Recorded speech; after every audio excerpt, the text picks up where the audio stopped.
Ya, balik lagi bareng gue Roman Gusmana di Canvaganza. Nah, di video kali ini gue akan sedikit membahas seputar salah satu tools yang sering digunakan dalam membangun model 3 dimensi dengan menggunakan Autodesk 3ds Max 2013. Oke, langsung saja aplikasinya sudah gue jalanin ya.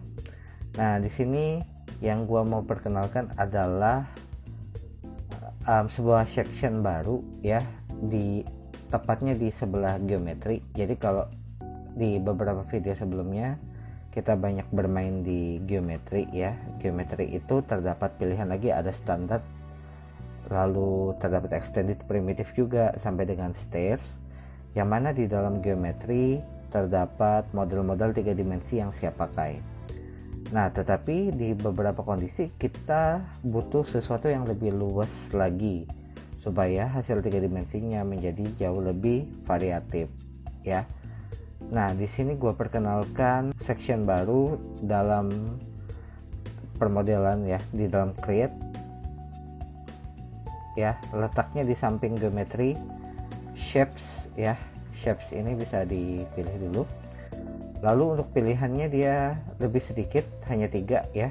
Yang kita pakai yang pertama aja, splines. Nah, di dalam splines di sini terdapat pilihan lagi dari line, rectangle, circle sampai dengan section, bahkan teks pun ada. Nah, di sini mungkin langsung aja gue demokan aja ya, sedikit perbedaan dengan geometri. Shapes ini diperuntukkan untuk permodelan 2 dimensi. Jadi seperti misalnya gue ambil rectangle ya. Rectangle ini kalau gue buatnya di top, maka bisa dilihat di dalam model bisa dilihat di viewport perspektifnya hanya terdiri dari panjang kali lebar saja, jadi tidak ada tingginya ya. Begitu juga misalnya gue buat circle ya, lingkaran, jadi hanya panjang jari-jari saja dan lingkaran aja yang terlihat ya. Kalau di dalam geometri kan ada sphere, ada bola, ada silinder, ada tube atau yang model pipa seperti itu. Lalu untuk rectangle ada balok ya, box seperti itu. Nah, kalau di dalam shapes permodelannya hanya terbatas pada 2 dimensi. Lalu bisa nggak model 2 dimensi ini kita buat ke dalam bentuk 3 dimensi ya? Bisa aja sih, bisa aja. Caranya yaitu dengan kita beralih ke modify. Pastikan kalian sudah berada di model 2 dimensi yang sudah dibuat ya. Misalnya di sini rectangle yang gua pakai. Nah, yang kita perlu tambahkan adalah modify tambahan ya. Modify tambahan itu berada di modifier list ya. Modifier list. Jadi kalau kalian buka modifier list, di situ banyak pilihan. Nah, yang kita pakai yaitu extrude. Nah, ini ya. Jadi modifier list yang kita tambahkan yaitu namanya extrude. Ya, jadi pada saat kalian mengklik extrude, maka model objek 3 dimensinya, 2 dimensi tadi, rectangle tadi, dia nampak seolah-olah sudah memiliki bisa dibilang volume lah ya. Jadi tidak bolong seperti yang sebelumnya ya. Jadi ada panjang kali lebar dan ada tingginya. Berapa tingginya? Tingginya itu didapat dari nilai amount-nya ini ya. Jadi ada nilai amount di situ 0,0 cm ya. Nah, jadi kalau misalnya kalian mau membuat itu seperti misalnya tingginya 5 cm ya, ketik aja 5, tekan enter. Maka objeknya menjadi seperti ini ya. Nah, jadi di sini kalau dilihat dia tetap rectangle, hanya saja ditambahin sejenis apa ya, plugin ya kalau gua bilang ya, yang artinya ini bisa kalian delete ya, diklik kanan delete. Nah, maka Yang kalian delete tadi adalah efek tambahan tadi, yaitu extrude-nya tadi. Pluginnya dicopot lagi maksudnya. Nah, oke. Sifat dari modifier list apapun itu ya bisa dibilang ada extrude, ada latte, ada bend, kamera, cloud, dan lain-lain itu. Dia tidak merubah segala sesuatu yang sifatnya dasar seperti rectangle. Di sini hanya panjang kali lebar, ya, panjang, lebar, dan radiusnya aja. Dia tidak merubah nilai yang ada di situ. Jadi kalau kalian mau mengganti size awal, size dari model bawaan, ya berarti tinggal dipilih aja lagi model bawaannya itu rectangle, maka kalian bisa mengatur lagi itu di sini. Sementara kalau mau melakukan perubahan pada extrude itu sendiri, maka kalian bisa mengaktifkan extrude-nya, maka settingannya bisa kalian atur lagi di sini. Ya, gambarnya seperti itu. Oke, yang pertama seperti itu. Selanjutnya gua masuk ke demo yang kedua. Yang tadi kita sudah bahas tentang rectangle. Hal yang sama bisa kalian terapkan pada teks ya. Lagi-lagi gua ambil contoh di sini teks. Teks itu gua buatnya di top ya, bisa dilihat di perspektif tampilannya seperti itu ya. Jadi kalau di perspektif tampilannya seperti ini, langsung aja gua ke modify teks, gua ganti dulu di sini ya teksnya. Oke, teksnya di sini mengenai jenis font, kemudian rata kiri tengahnya bebas, kalian atur aja. Nah, jika sudah, gua tambahin lagi di dalam modifier listnya gua lakukan lagi kembali hal yang sebelumnya udah kita coba, yaitu extrude ya. Kita tambahkan extrude, klik extrude, maka teks Canvaganza atau teks yang sudah ditambahkan di dalam di dalam project bisa dibentuk 3 dimensi. Misalnya terlalu tinggi ya tinggal dikurangi aja amount-nya ya, kurang lebih seperti itulah. Jadi tujuan dari penggunaan extrude ya seperti yang sudah kita bahas ini ya. Nah, sekarang gua lanjut lagi yang tadi gua delete ya. Nah, di sini gua mau perkenalkan dengan line ini garis ya, udah pasti garis. Jadi kalau kita buat garis itu buat bidang ya, bidang itu tinggal kita klik, tarik garisnya, kita klik lagi di tempat yang kita butuhkan, lakukan hal itu berulang kali sampai dengan dia titik awalnya dia dengan titik akhir itu kita klik barengan ya, ditemukan titik awal dan titik akhir. Lalu terdapat pertanyaannya, apakah mau ditutup spline-nya? Yes, maka bidang baru sudah terbentuk ya. Nah, jika sudah ditambahkan, misalnya gua tambahkan lagi ya, gua ulangi lagi langkah yang sebelumnya.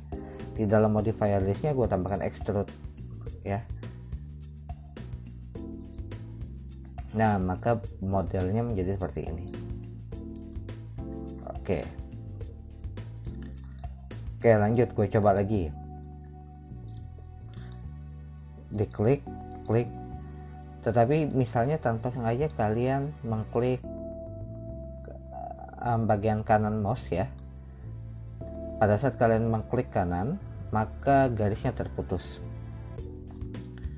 Ya, jadi kalau garisnya terputus maka gambaran modelnya seperti ini. Jadi dia tidak membentuk bidang. Jadi syarat untuk menjadi bidang yaitu titik awal harus ketemu dengan titik akhir, maka jadilah dia bidang. Kalau tidak, maka itu hanya garis ya. Bisa nggak kalau ditambahkan modifier list, ditambahkan extrude juga? Bisa aja, cuman hasilnya akan jadi seperti ini ya. Jadi perbedaannya seperti itu. yang sebelumnya berbentuk bidang, yang di sini hanya garis saja ya.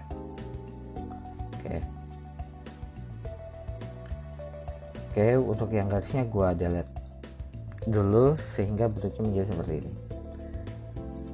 Nah, misalnya gini, yang garis tadi mau digabungin nih titiknya antara titik satu dengan titik lainnya ya. Dua titik ini bisa digabungin, misalnya mau digabungin supaya dia bisa tertutup dan jadi bidang. Bisa aja caranya kalian masuk ke modify, lalu pilih line lagi, dibuka lainnya ya. Ya, modifier listnya nanti dulu, jangan dimacem-macemin dulu. Kalau terdapat efek di delete aja dulu, sisakan bentuk dasarnya, garis dasarnya line tadi. Kalau sudah, pilih vertex. Nah, pada saat kalian mendapati vertexnya sudah aktif, maka titik-titik node vertex yang terdapat pada model itu bisa terlihat. Oke, yang pertama, dekatkan dulu deh antara titik satu sama titik yang mau digabungkan, yaitu dengan menggunakan select and move ya. Pilih dulu titiknya, digeser, dideketin ya, misalnya seperti ini, buat dekat aja dulu. Oke, jadi dua titik ini sudah didekatkan. Jika sudah, bisa diblok dua titik ini ya, dipilih bersamaan. Oke, pada saat sudah dipilih bersamaan, di bagian sini di panel-panel yang ada di sini bisa di scroll agak ke bawah. Oke. Nah, di sini terdapat weld. Weld di sini tools yang dapat kita pakai supaya dua titik yang terpisah ini bisa digabungkan ya. Nah, di sini untuk cara penggunaannya kita mengacu pada panjang weld itu sendiri. Jadi logikanya kayak gini. Di sini nilainya 0,01 cm. Pada saat weldnya ditekan, maka kedua titik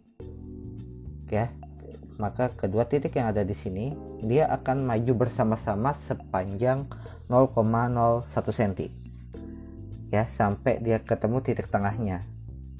Nah, kalau dilihat dari jaraknya di sini, kalau untuk 0,01 cm kayaknya terlalu pendek ya. Kalau gua sih tips aja sih, gua biasanya kalau masih ngasih nilai itu pasti nilai tinggi. Misalnya gua kasih 100 ya di situ. Supaya apa? Pada saat dia maju ya, dia sudah tidak mikirkan jarak, yang penting bisa ketemu aja di titik tengahnya ya. Dan jangan khawatir kalau dengan nilai 100 dia tidak akan jauh banget. Mengapa? Pada saat dia sudah ketemu titiknya, maka dia akan berhenti ya. Jadi gua kasih 100 ya yang di sini. Weldnya gua tekan. Nah, maka kedua vertex tadi sudah terhubung. Pada saat sudah terhubung, kita coba uji lagi dengan menambahkan extrude, maka dia tidak kosong lagi. Oke, untuk vertex dan extrude seperti itu. Gua balikan lagi untuk modifier list extrude yang objek tadi gua delete dulu ya. Gua sisakan model garisnya saja. Vertex di sini disebut corner karena dicirikan dua garis yang bersinggungan dengan node itu, dua-duanya lurus, maka titik di sini disebut sudut atau corner. Jadi kalau untuk ngeceknya tinggal dipilih titiknya, diklik kanan, lihat mana yang tercentang. Di sini yang tercentang adalah corner. Nah, selain corner juga terdapat bezier dan bezier corner. Yang mana kalau bezier dulu deh. Bezier ini kalau kalian klik, dia membentuk kurva. Nah, kurva yang di sini sifatnya kurva lurus ya. Ya, jadi kurvanya ini kurva lurus. Ya. Oke, selanjutnya gua balikin lagi, klik kanan, gua balikin ke corner, maka kedua garis yang bersinggungan tadi menjadi lurus lagi. Lalu gua perkenalkan lagi dengan bezier corner. Yang tadi bezier saja, yang ini bezier corner.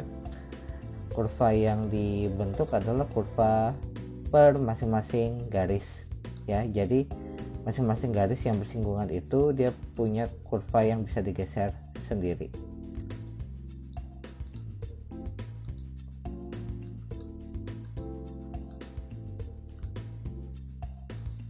Kayak gambarnya kayak gitu.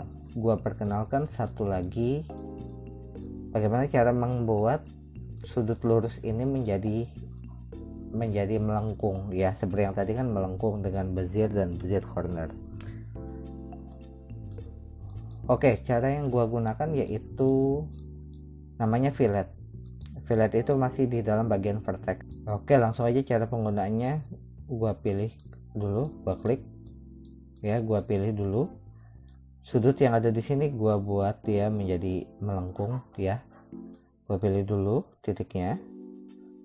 Lalu untuk kursornya gua tarik ke bawah sampai gua ketemu fillet. Nah, fillet di sini cara penggunaannya dia hanya berlaku satu kali untuk satu titik. Mengapa? Karena fillet sendiri sebenarnya dia bekerjanya dengan menggunakan jarak yang ada di sini. Nah, jarak yang di sini, di situ terdapat tombol naik dan turun ya. Jadi bisa kalian klik, tahan, coba diperhatikan pergerakan pada beziernya. Pada filletnya ya. Jadi kalau gua tambahin angkanya, gua naikin, klik tahan naik, maka titik yang tadi yang semulanya satu dia terbagi menjadi dua. Dan itulah mengapa gua bilang bahwa satu titik hanya bisa digunakan sekali, karena dia membagi menjadi dua, yang artinya pada saat dia menjadi dua maka nilai filletnya akan kembali menjadi 0 ya, jadi hanya sekali. Tapi hasil dari fillet tadi yang membentuk garis lengkung terbagi, maka secara otomatis titiknya pun akan bertambah, vertexnya pun akan bertambah. Nah, vertex yang bertambah ini pun bisa di fillet lagi, mungkin supaya lebih halus ya. Nah, maka dia menjadi lebih banyak seperti ini. Di sini gua pakai fillet. Diperhatikan pada saat gua tambahkan fillet, saat vertexnya sudah terbagi dan akan bertabrakan dengan titik yang sebelumnya ada, maka di situ fillet tidak bisa dilanjutkan karena titiknya bertabrakan dengan titik lain.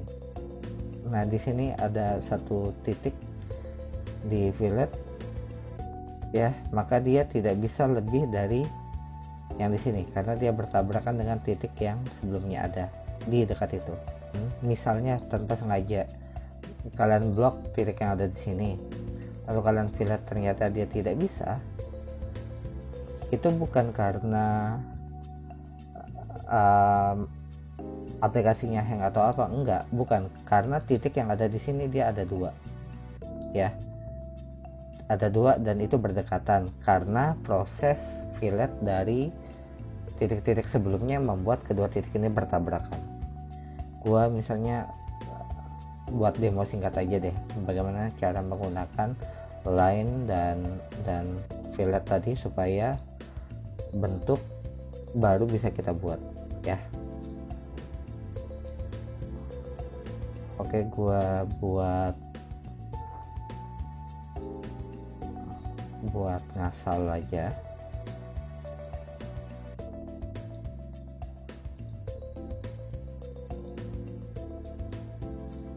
Oke, gua buat ngasal aja dulu. Nah di sini gua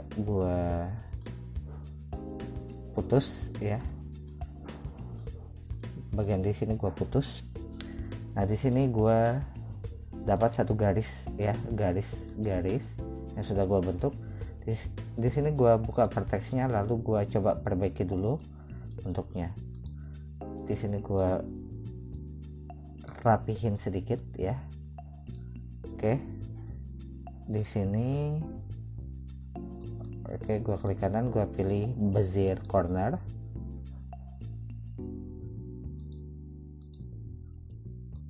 Klik kanan bezier corner supaya kurvanya bisa digeser ya.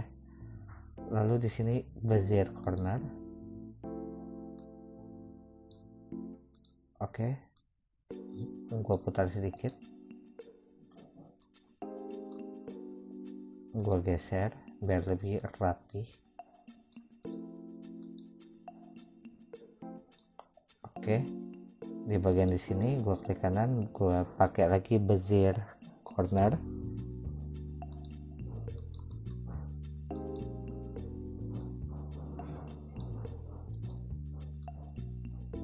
Oke, bagian yang di sini langsung gua fillet aja biar halus cepat ya.